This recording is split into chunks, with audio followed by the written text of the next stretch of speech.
This sunken container became big news after local researchers discovered the weird metallic object on the bottom of the ocean.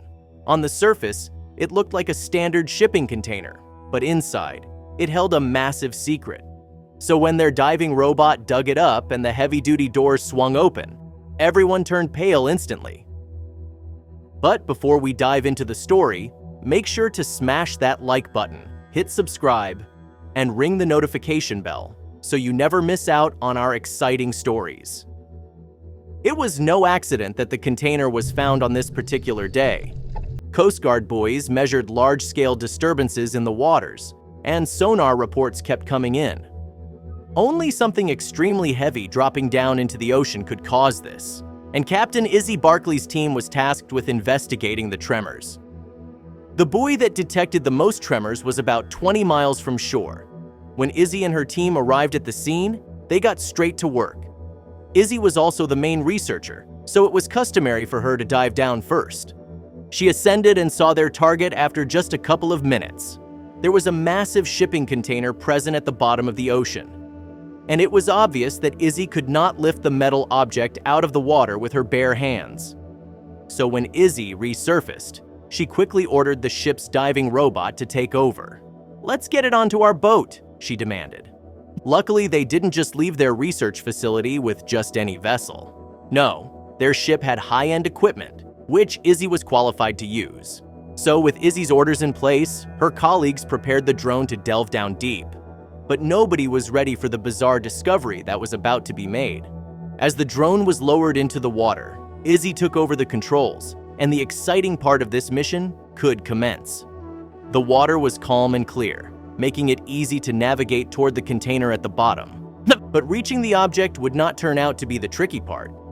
Once the vessel was reached, it was time for the machine to start lifting. It attached its extending claws around the container's sides. From that point on, the ship simply had to pull in the robot. But this turned out to be more difficult than expected. The container was unexpectedly heavy. Their ship's crane was capable of lifting massive objects, but somehow, this simple shipping container made their machine work extremely hard for it. The entire boat rocked back and forth and even took on some water while lifting the metal box out of the water.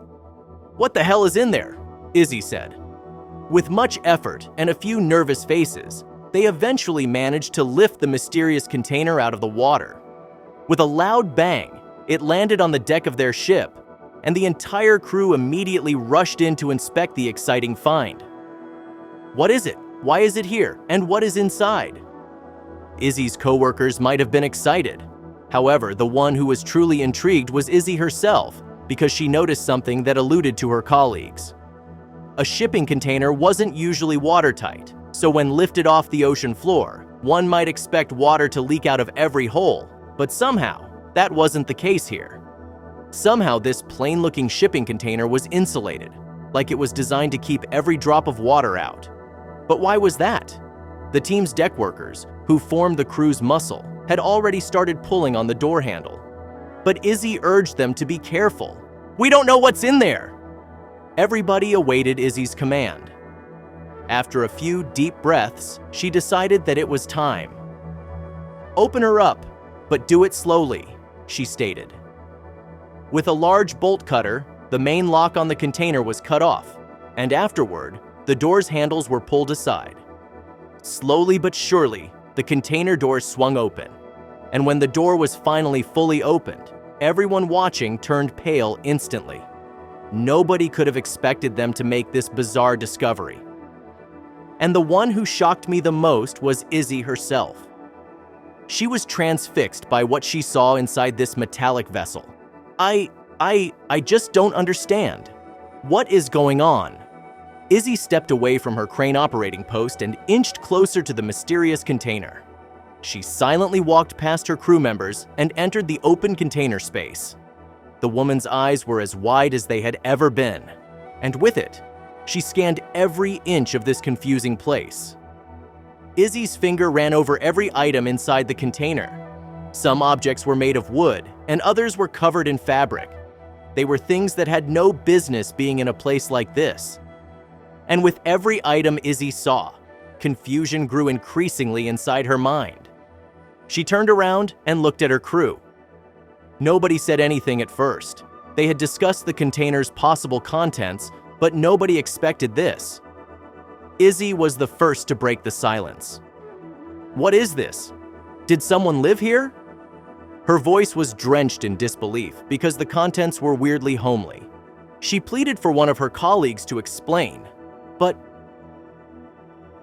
her colleagues didn't have an answer. Izzy took a step back to look at the container as a whole and shook her head. She was absolutely speechless. The inside of the container was fully furnished. There was a bed, couch, closet, and table with chairs.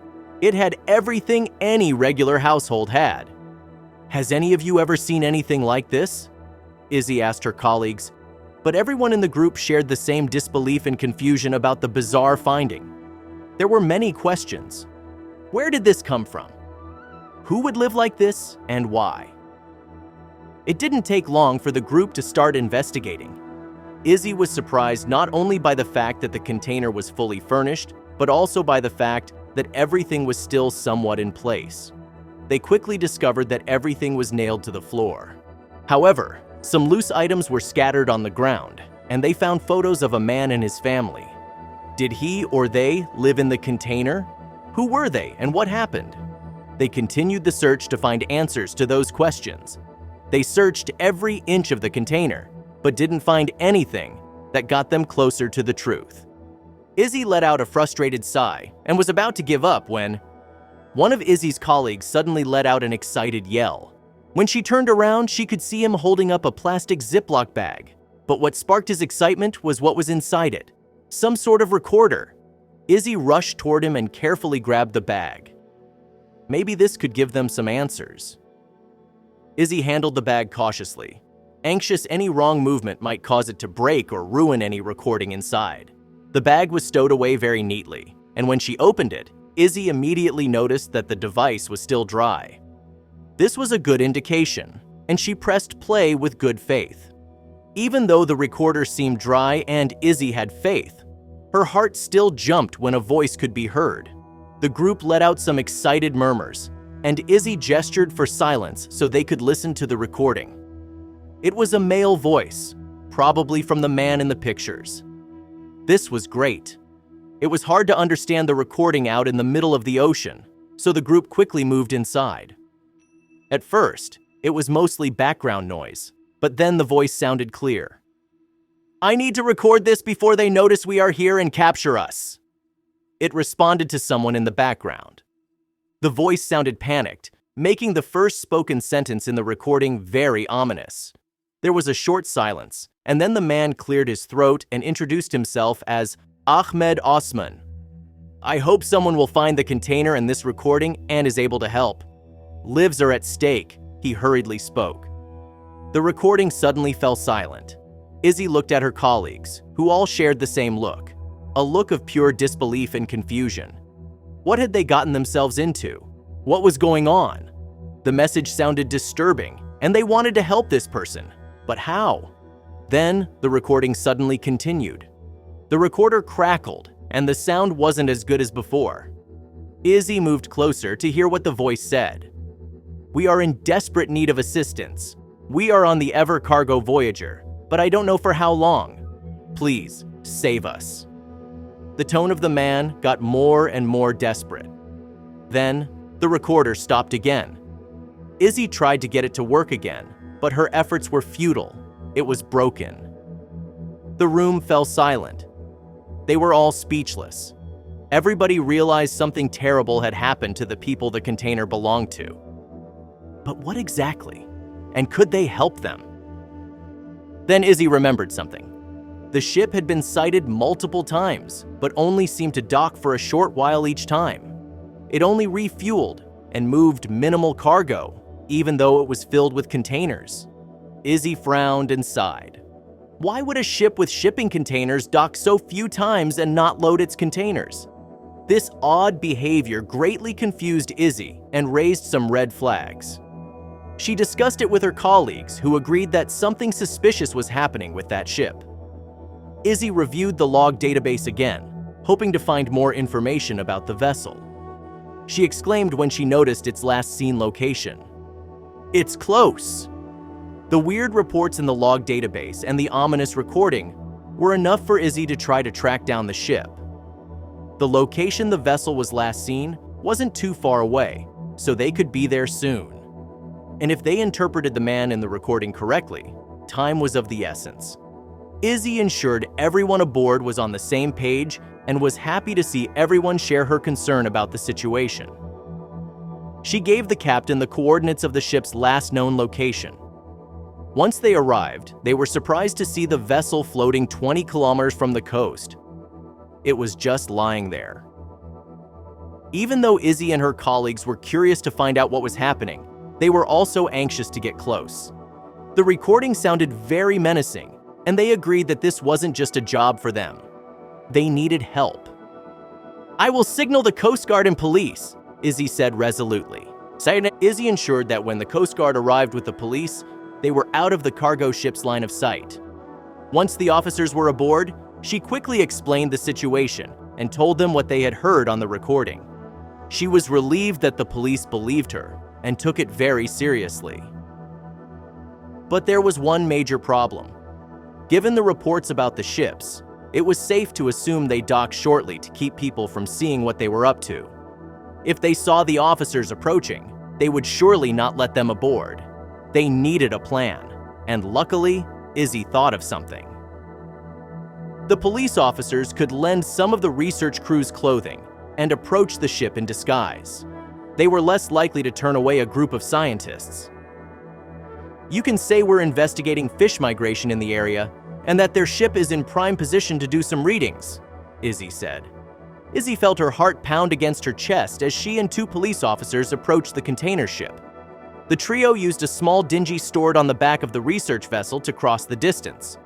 When they got close, Izzy requested entry on the ship, and they immediately realized things were off. The captain didn't immediately invite them on. Izzy had to make some real effort to convince the man she and the officers were scientists. Meanwhile, the captain gave orders to his workers, and there was a lot of activity on the ship. They had been waiting for half an hour when they got their response. The workers on the ship let down a ladder so the trio could climb aboard. The captain greeted them gruffly when they were finally up on the deck. "You have 1 hour," he said, after which he ordered everyone back to work. Izzy smiled and tried her best to act like she was making recordings. Izzy and the officers walked over the ship, trying to discover what was going on while acting as inconspicuously as possible. But there was nothing that indicated anything was wrong. They probably used the last half hour to conceal any evidence.